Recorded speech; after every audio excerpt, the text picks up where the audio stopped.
And point number 7 says, historically, the Lord descended from heaven to deliver Israel from their enemies. Historically, the Lord descended from heaven to deliver Israel from their enemies. Our scripture is 1 Thessalonians 4:16 and Psalm 18. All right, 1 Thessalonians 4:16 and Psalm 18. So we want to go to our Bible, 1 Thessalonians 4 verse 16. Our main text for these videos is 1 Thessalonians 4 verses 14 to 18, all right? Or 15 to 18. And this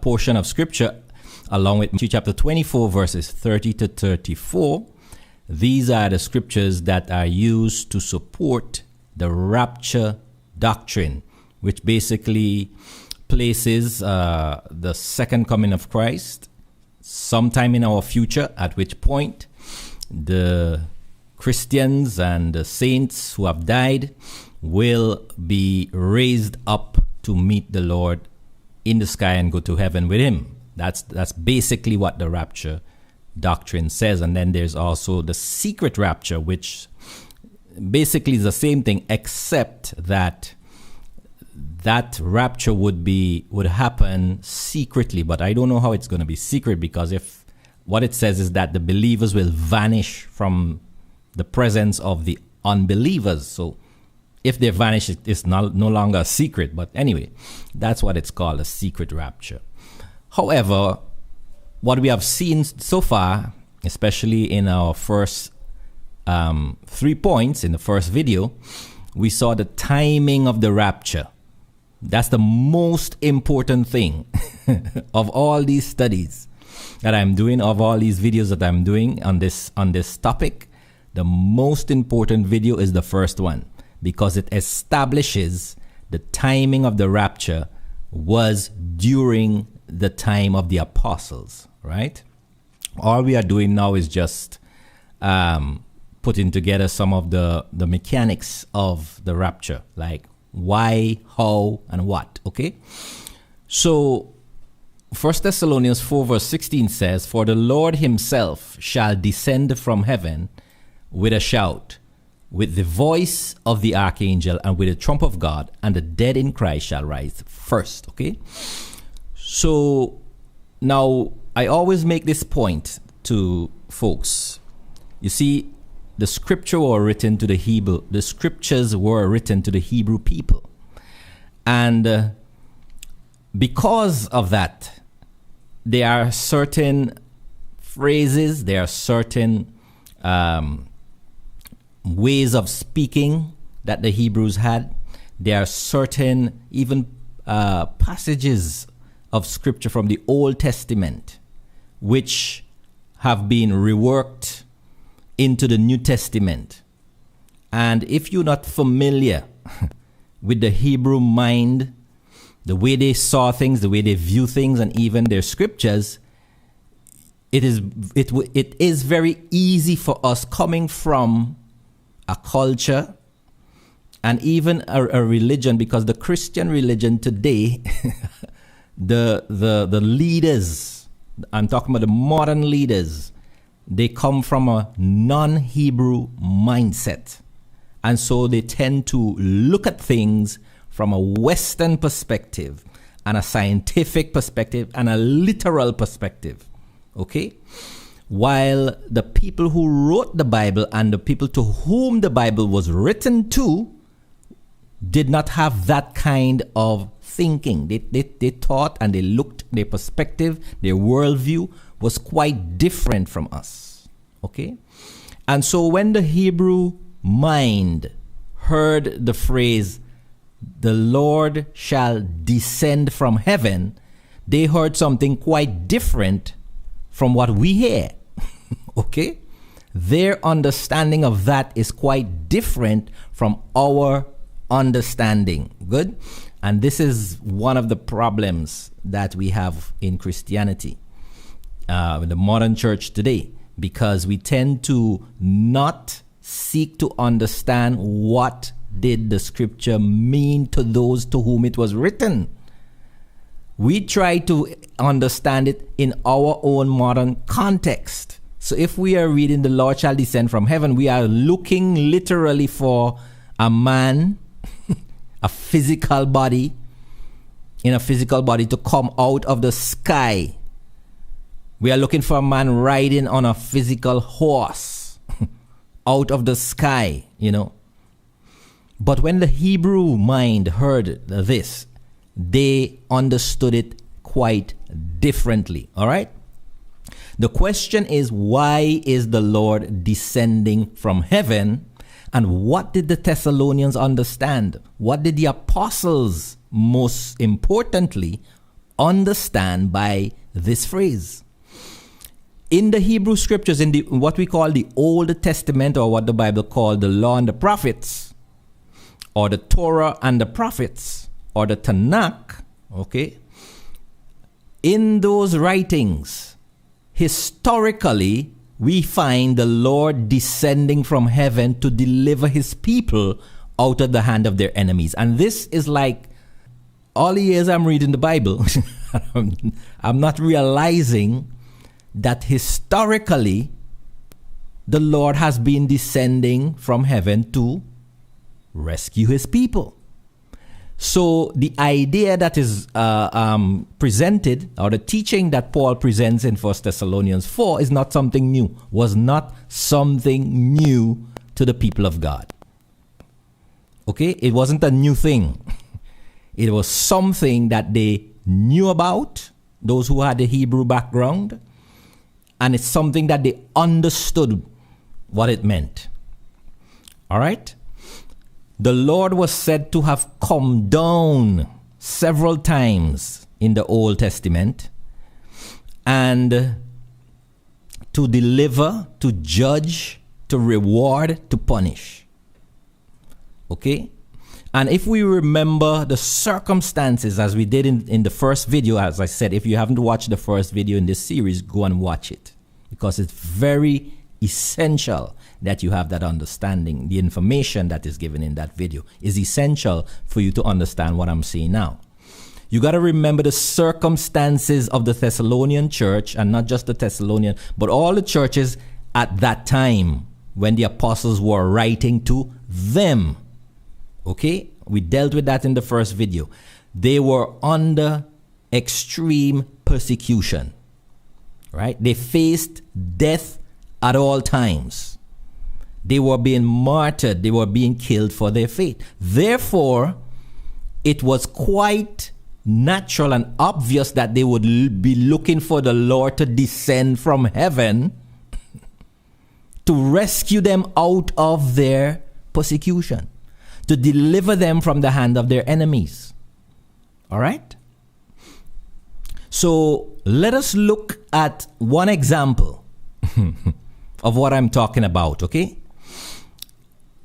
We're going to look at Psalm 18, okay? Well, I'm not going to do the entire Psalm, right? But you can, in your leisure and your pleasure, you can go through this Psalm, right? But I'm going to, as usual, pull out several verses for you to consider, for us to consider, and to get an understanding of this, the Lord coming down from heaven. All right. Now, verse 1 of Psalm 18 says, "To the chief musician, a psalm of David, the servant of the Lord, who spoke to the Lord the words of this song in the day that the Lord delivered him from the hand of all his enemies." Notice, this psalm was written to commemorate or to celebrate David being delivered from the hand of all his enemies by the Lord, and also from the hand of Saul. Okay? So this is the context. This is, because this is something that we need to practice. We need to train ourselves to find out what is the context things are being written in the scripture. Good. The context of this psalm is David's deliverance from the hand of all his enemies and from the hand of Saul, and is commemorating that deliverance which was done by the Lord. Okay? All right, so that's verse 1. And he said, I love you, O Lord, my strength. Let's jump down to verse 6. Start reading from verse 6. Or even verse 5. Okay? Let's start reading from verse 5. Because and again, remember the context. David's enemies. So remember, David was a warrior. Okay? David was a mighty man in battle. So he fought many actual battles. Okay? He didn't fight spiritual battles. He fought actual battles, right? He had actual weapons, and he actually killed people, and he actually cut off their heads, etc. Good? So the cords of the grave surrounded me. The snares of death confronted me. So David is speaking about when he was in these battles, when he was fighting his enemies, and even when Saul was seeking to kill him. David was was consistently at death's door, so to speak. Right? Death was always close to him because he was a warrior. And as he puts it this way, the cords of the grave surrounded him, and the snares of death confronted him. Right? So in these battles, he was a hair's breadth away from death. Good? Verse 6, he says, in my distress I called on the Lord, and I cried to my God. He heard my voice out of his temple, and my cry came before him into his ears. All right? Remember the context. David in battle with his enemies and fleeing from death from the hand of Saul, King Saul. Verse 7, then the earth shook and trembled. The foundations also of the hills moved and were shaken because he was angry. I want you to look at how David, the type of language, the type of words that David is using to describe his situation. And I'm not going to say whether or not this is literally happening. I leave you to decide that. Okay? Verse 8. Speaking of the Lord, he says, smoke went up out of his nostrils, and fire out of his mouth devoured. Coals flamed forth from him. All right? Notice, all of this David is attributing to God. Now look at verse 9. Then God bowed the heavens and did what? Came down. Understand the context. David is confronted by his enemies. As he said, the cords of death have surrounded him. He's a hair's breadth away from being killed. And he cried out to the Lord to deliver him out of those situations. Because a lot of time when David fought, his enemies were more in number than he and his army. A lot of times they were even more powerful than him and his army. Okay? But the reason why David was so successful was because, according to him, the Lord came down. Okay? The Lord came down. Now, however you want to view that, however you want to understand it, I'm putting it to you what David said. David said, the Lord bowed the heavens and he came down. He descended from heaven, just like in 1 Thessalonians 4:16. Right? The Lord himself shall descend from heaven with a shout. Here we have the Lord bowing the heavens and descending. It continues, and thick darkness was under his feet. He rode upon a cherub and flew. Yeah, he soared upon the wings of the wind. He made darkness his secret place. His pavilion around him was dark waters and thick clouds of the skies. At the brightness before him, his dark clouds passed through with hailstones and coals of fire. And the Lord also thundered in the heavens. The Most High gave forth his voice with hailstones and coals of fire. Do you remember in 1 Thessalonians 4:16 it says the Lord shall descend from heaven with a shout, a loud voice. Here we have David saying the same thing. Right? And the context of David is being the point of being destroyed by his enemies. He's being overwhelmed by his enemies. And he called out to the Lord, and the Lord descended from heaven with a shout. Okay? Verse 14. Yeah, he sent out his arrows and scattered them being the enemies of David, right? Now think about all of this, let me just back up a bit, Let me just back up a bit, because sometimes we read things and we don't really examine what we are reading. Okay? Let's take for example verse 8. Are we to believe that the Lord has smoke coming out of his nose, out of his nostrils?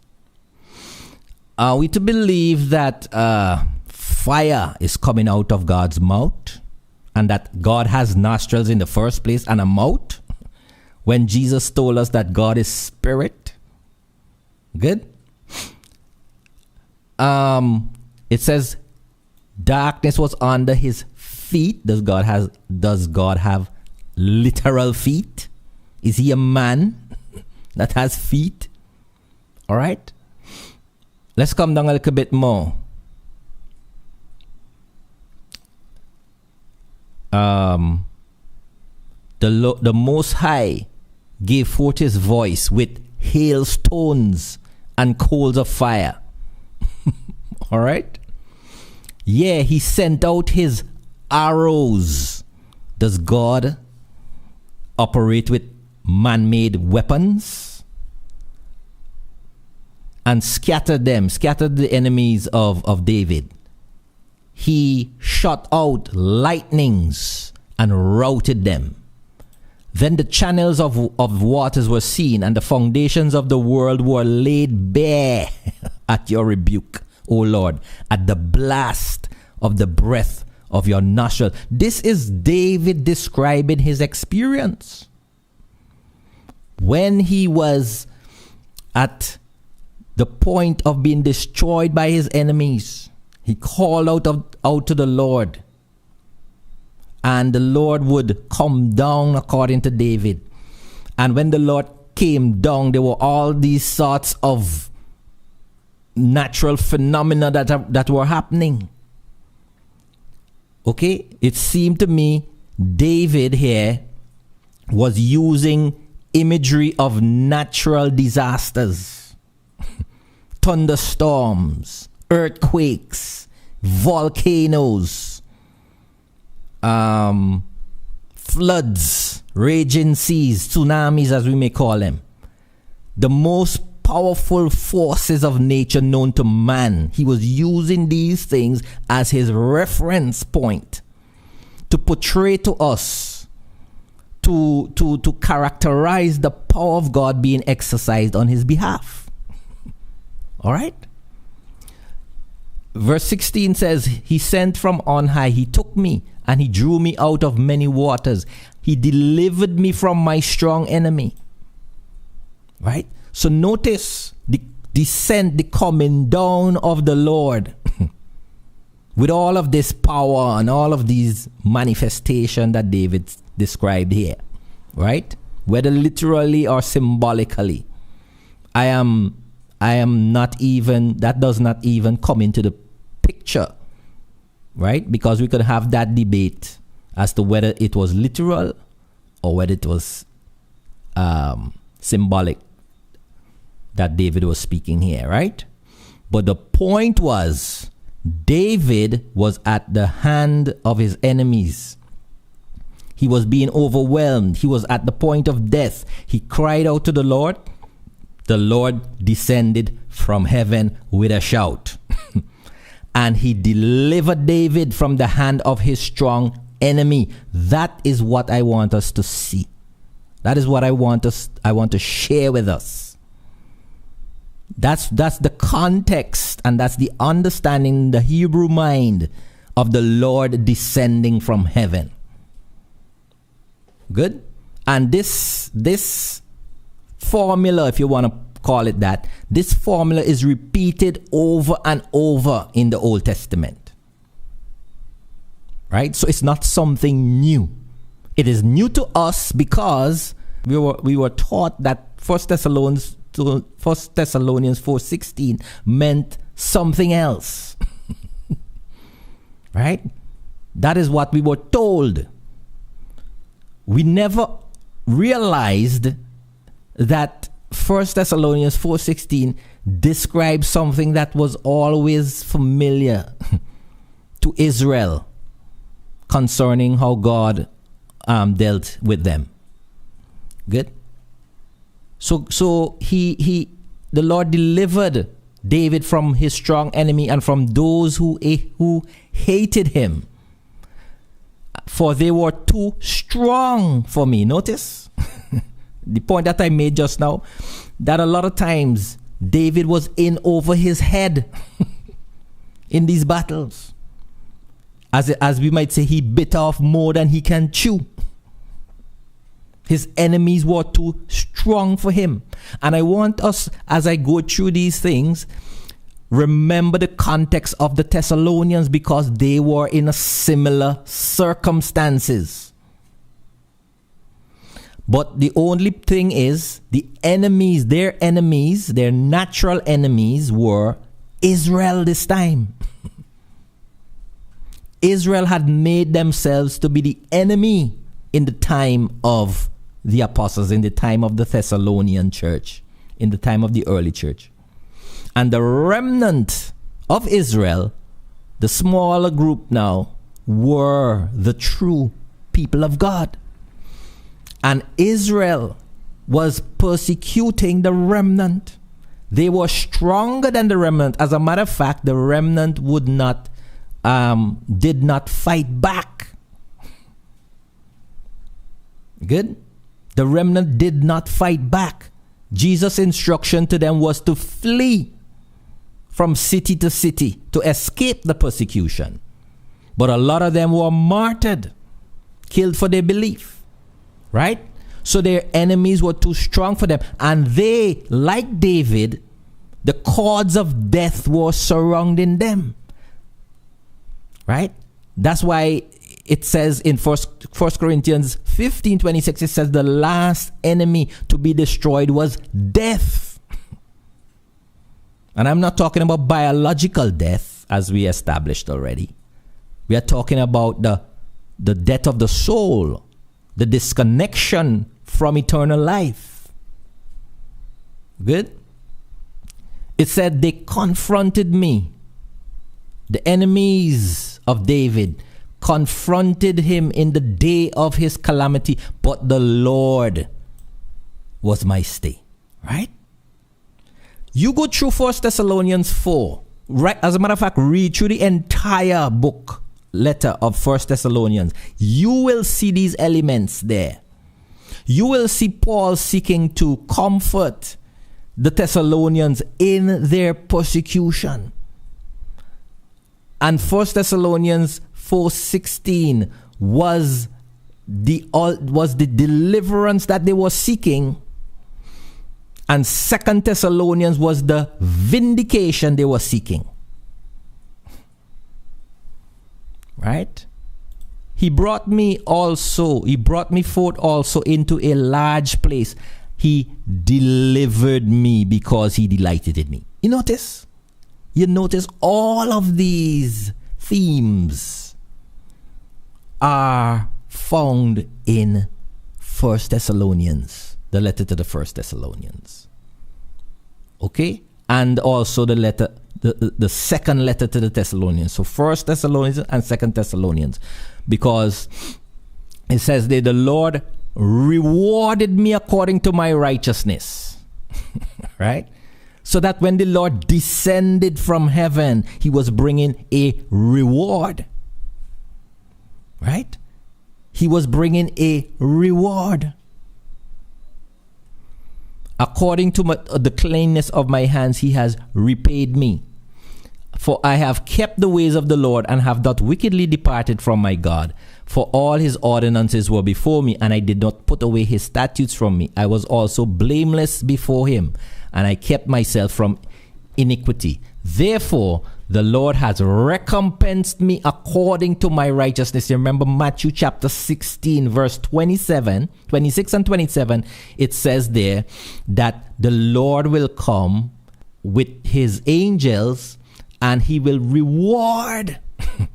He will reward men according to their deeds. And then he says, there be some of you standing here who will not die until you see that time, that coming. The coming of the Lord to bring reward. They would live to see that time. And so these were the same people that Paul says would be alive and remain to the coming of the Lord. Right?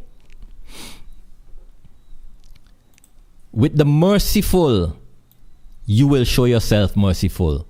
With an upright man, you will show yourself upright.